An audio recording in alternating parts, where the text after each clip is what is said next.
Après l'épître de Saint Jacques, qui était pourtant un petit peu musclé, quand le lecteur a dit « Acclamons la parole de Dieu » ou « Parole du Seigneur », nous avons tous répondu « Louange à toi, Seigneur Jésus ». Peut-être qu'on n'avait pas bien entendu ce que Saint Jacques nous avait dit. Et dans l'Évangile aussi, on m'a fait remarquer tout à l'heure que les paroles de Jésus sont assez fortes, j'allais dire musclées. Alors la question qu'il faut qu'on se pose toujours quand on entend des textes de cette nature, c'est quelle est la bonne nouvelle aujourd'hui? En quoi est-ce une bonne nouvelle? Eh bien la bonne nouvelle, frères et sœurs, la première bonne nouvelle de ce jour, c'est que Jésus établit son royaume.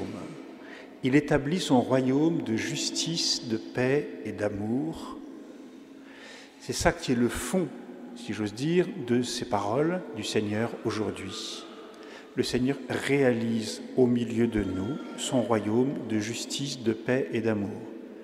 Et c'est important de l'avoir en tête parce que quand on voit tomber aux 20h ou sur France Info tous les quarts d'heure, toutes les 10 minutes, les mauvaises nouvelles du jour, il nous faut nous rappeler qu'au milieu de cette vallée de larmes, le Seigneur établit son royaume de paix, de justice et d'amour qu'il a commencé et qu'il continuera, il l'a promis.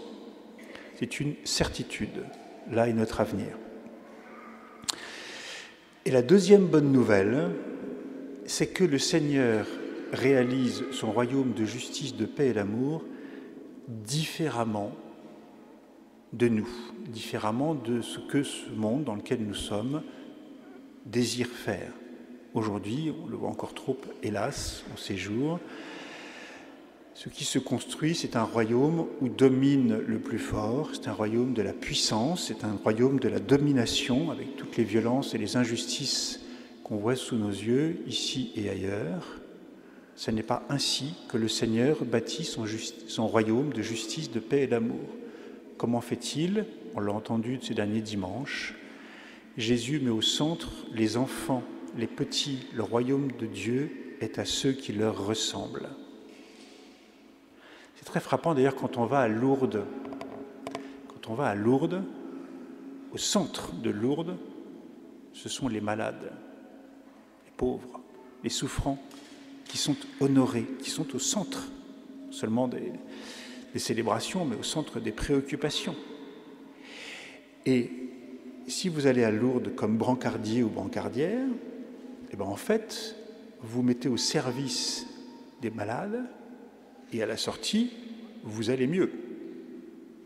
Vous êtes convertis. Le contact, le fait d'honorer les plus faibles change la nature des relations. Et des gens qui vont à Lourdes disent c'est étonnant, ici tout le monde se dit bonjour, on se parle alors qu'on ne se connaît pas. C'est ça le royaume de Dieu, parce que les petits et les faibles et les malades sont au centre. Voilà le royaume que le Seigneur veut établir. Et c'est la raison pour laquelle le Seigneur veut lever les obstacles à l'entrée dans son royaume. C'est la troisième bonne nouvelle. Le Seigneur veut que nous participions tous à ce royaume de justice, de paix et d'amour qu'il établit, dans lequel les petits sont au centre. Et c'est la raison pour laquelle il nous met en garde très vigoureusement contre le fait de scandaliser les petits. Évidemment, ça fait écho en ces derniers temps, tous les scandales des abus, non seulement dans l'Église, mais dans les familles, dans les institutions, etc. Bon. Parce que c'est un scandale au sens où ça empêche aujourd'hui ceux qui ont souffert dans leur enfance d'accueillir la bonne nouvelle que l'Église est chargée de leur amener, de leur témoigner, que les parents sont chargés de leur transmettre, etc. Voilà. Parce qu'il s'agit de l'entrée du royaume pour les tout-petits et pour ceux qui leur ressemblent. Et puis Jésus, vous l'avez entendu, continue, si ta main te pousse à la chute, coupe-la. Si ton pied pousse à la chute, coupe-le. Si ton œil te fait tomber, arrache-le. Alors, évidemment, vous avez compris que ça n'est pas à prendre au sens littéral. Voilà. D'accord ? La semaine prochaine, revenez avec vos mains, vos pieds et vos yeux, vous en avez bien besoin. Mais derrière, en fait, cette vision de la personne, il y a un appel à des ruptures pour entrer dans le royaume de Dieu, pour participer pleinement au royaume de Dieu. La main, c'est quoi? La main, c'est ce par quoi nous recevons, ce par quoi nous donnons, ce par quoi nous faisons. Si ta main te fait recevoir des choses mauvaises, renonce à ces choses mauvaises. Si ta main te fait faire des choses mauvaises, te fait donner des choses mauvaises, renonce à cela. Voilà. La main, c'est ce par quoi nous prenons. Dans la deuxième lecture tirée de la lettre de Saint Jacques, un appel très fort à la conversion. Nous nous sommes peut-être, vous et moi, appropriés des biens. Nous les avons pris, nous les tenons. Et il nous faut nous rappeler la destination universelle des biens. Ce que nous appartenons est fait pour servir aux autres. Et à l'inverse, c'est extrêmement touchant quand on voit des familles, les uns et les autres, qui disent « ma maison, je la prête quand d'autres en ont besoin. Voilà. J'ai la chance d'avoir une maison, un appartement, etc. Ben, je le prête dès que je peux, puis ça rend service à d'autres et c'est bien. » Là, c'est la circulation de l'amour. Voilà. Nos biens sont une responsabilité qui nous incombe pour faire grandir le royaume et la charité. Malheur à nous, frères et sœurs, Jacques le dit, si nous nous accaparons des biens. Voilà.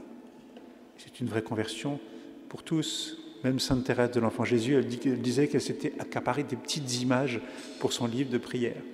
Elle n'avait pas à les donner. Bon. Les mains, les pieds. Pourquoi ça sert nos pieds? Ça sert à marcher, à nous déplacer. Peut-être qu'il y a des lieux où nous allons qui nous éloignent du royaume de Dieu, qu'il nous faut renoncer à certains lieux. Et puis peut-être qu'il y a des lieux où nous n'allons pas visiter des personnes qui ont besoin de nous. Voyez, parfois c'est de l'autre côté du palier de notre immeuble. Il faut, voilà. Pas plus clair que tout à l'heure, je me suis dit, tiens, il faut que je descende dire bonjour aux personnes qui sont accueillies pour le petit déjeuner. J'avais forcément des choses importantes à faire. Bon, pardon Seigneur. J'ai compris qu'il fallait que je passe 1 minute pour aller saluer les personnes. Les pieds peuvent servir à construire le royaume. Et puis les yeux, c'est ce par quoi nous contemplons. Qu'est-ce que nous mettons sous nos yeux? Voyez, on est une société de l'image, où on est assailli par des images en permanence. Voilà. Qu'est-ce que nous regardons? Ce que nous regardons marque notre intériorité. On ne peut pas passer des heures et des heures devant des écrans, vous le savez comme moi, sans un moment ou l'autre être impacté par ce que nous regardons. Qu'est-ce que nous regardons? Voilà. Est-ce que ce que nous regardons fait grandir en nous la paix, la charité, la joie? Et quel regard nous avons sur l'autre? Un regard de concupiscence, d'utilisation, un regard d'attention, de compassion. Voilà. Pas plus tard qu'hier, j'étais au congrès Mission à Compiègne, et il y a eu un témoignage très simple qui m'a touché, quelqu'un qui aime aller au contact dans la mission pour témoigner du Seigneur et qui me disait « Je veux bien qu'il faut que je passe du temps à regarder les visages. Quand je regarde le visage de celui à qui je m'adresse, je perçois s'il est dans l'accueil, la fermeture, l'inquiétude, la joie, la tristesse, etc. Comment je regarde celui à qui je m'adresse? Voilà. Et la dernière bonne nouvelle, c'est que ces obstacles pour entrer dans le royaume, ils peuvent sauter. Si Jésus dit « coupe ton pied, ta main, arrache ton œil », façon de dire très forte que c'est possible. Tu peux renoncer à ce qui t'empêche d'avancer vers le royaume de Dieu. Tu peux renoncer. On a beaucoup développé le concept d'addiction ces dernières années. J'ai eu l'occasion de travailler le sujet. Parler d'une addiction, c'est parler d'une habitude mauvaise dont on n'arrive pas à se déprendre, à se défaire et qui nous empêche d'avancer. D'accord ? Mais du coup, c'est un regard psychologique sur des mécanismes, un regard qui a toute sa pertinence, sauf qu'à un moment, elle peut nous enfermer dans un regard « c'est comme ça, je n'y arrive pas, c'est un mécanisme, c'est lié à mon système cérébral et tout le reste ». c'est comme ça, c'est mon addiction. Mais non, le Seigneur veut nous libérer de ce qui nous empêche de vivre dans son royaume et d'en être les témoins, frères et sœurs. Aucun obstacle au royaume ne peut être levé parce que le Christ est sauveur. Voilà, bonne nouvelle aussi. Seigneur, nous te louons, nous te bénissons. Tu viens instaurer ton royaume de justice, de paix, d'amour au milieu de nous. Nous le croyons, nous le savons. Et tu le construis en mettant les plus petits, les pauvres, les faibles, les malades au centre. Et Seigneur Jésus, tu viens lever les obstacles pour que ces petits, ces pauvres, que nous sommes appelés à être, trouvent leur place dans ton royaume. Seigneur, libère-nous de ce qui peut les scandaliser. Montre-nous dans nos comportements ce qui peut faire obstacle à ton royaume dans le cœur des petits. Et Seigneur, tu veux nous libérer de ce qui, dans nos actions, dans nos regards, fait obstacle à notre entrée dans ton royaume. Seigneur, éclaire-nous par ton Esprit Saint. Montre-nous ce qui, dans nos comportements, n'est pas juste, pour que nous puissions entrer dans la détermination d'y renoncer avec ta grâce pour notre salut et le salut de nos frères.